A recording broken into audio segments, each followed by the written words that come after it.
HCU భూముల గురించి బల్మూరి వెంకట్ మాట్లాడుతుంటే దాన్ని వినిపించి ఈయన ఏమో చెప్తున్నాడు, ఒక్కసారి వినండి.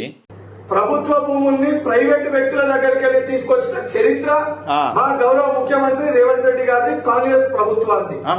గతంలో ఎంతో మంది ముఖ్యమంత్రులు చెయ్యలేంది ఆ 400 ఎకరాల ప్రభుత్వ భూమిని ప్రైవేట్ వ్యక్తుల దగ్గరికి వెళ్ళి న్యాయపరంగా కొట్లాడి తీసుకొచ్చింది గౌరవ ముఖ్యమంత్రి రేవంత్ రెడ్డి గారు. ఇది చదువుకున్నోడికి చదువు సంధ్యలేని వాళ్ళకి ఉన్నటువంటి తేడా. 2006లో అప్పటి ముఖ్యమంత్రి అయినటువంటి రాజశేఖర రెడ్డి గారు, చంద్రబాబు నాయుడు గారు ప్రైవేటు వ్యక్తులకు ఆ భూమి అప్పగిస్తే రాజశేఖర రెడ్డి గారు 2006లో ఆ భూమిని మళ్ళీ తిరిగి తీసుకుంటే ఆ బల్లిరావో ఆడు కోర్టుకు పోయిండు. కోర్టుకు పోతే 2006 నుంచి ఈ కేసు అనేది నడుస్తుంది.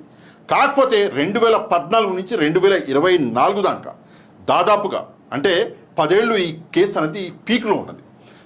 ఇప్పుడు బీఆర్ఎస్ ఏదైతే ప్రభుత్వం ఉండేనో కేసీఆర్ గారు ఈ కేసుని ప్రతిష్టాత్మకంగా తీసుకొని దీని మీద స్పెషల్ శ్రద్ధ పెట్టి దాదాపు 9 సంవత్సరాలు ఈ కేసు వెనకాల తిరిగి ఈ కేసుని గెలిచిండు. కాకపోతే దరిద్రం ఏంటంటే ఆ కేసు రిజల్ట్ రావడానికి ముందు, వర్డిక్ట్ రావడానికి ముందు ప్రభుత్వం మారింది. అంటే రిజల్ట్ వచ్చే ముందే ప్రభుత్వం మారిందంట. సిగ్గు ఉండాలి చెప్తాందుకు. రిజల్ట్ మరి వచ్చినాక ఇన్ని రోజులకు ఇప్పుడు వచ్చింది కదా, దాదాపు వచ్చి సంవత్సరాన్నర అయినాక రిజల్ట్ వచ్చింది.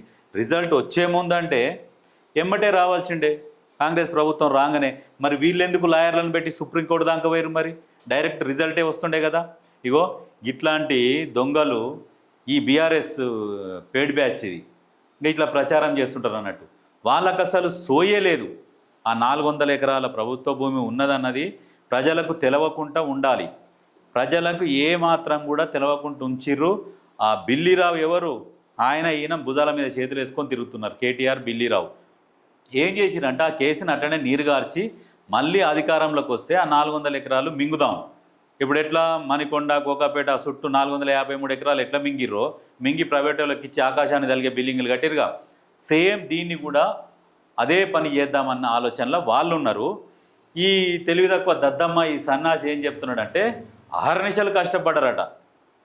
మరి అప్పుడు ఎందుకు ఈకో పార్క్ చేస్తాం, ఇది కోట్ల ఉన్నది, కొట్లాడుతున్నాము చేస్తామని అప్పుడు ఎందుకు అనౌన్స్ చేయలే?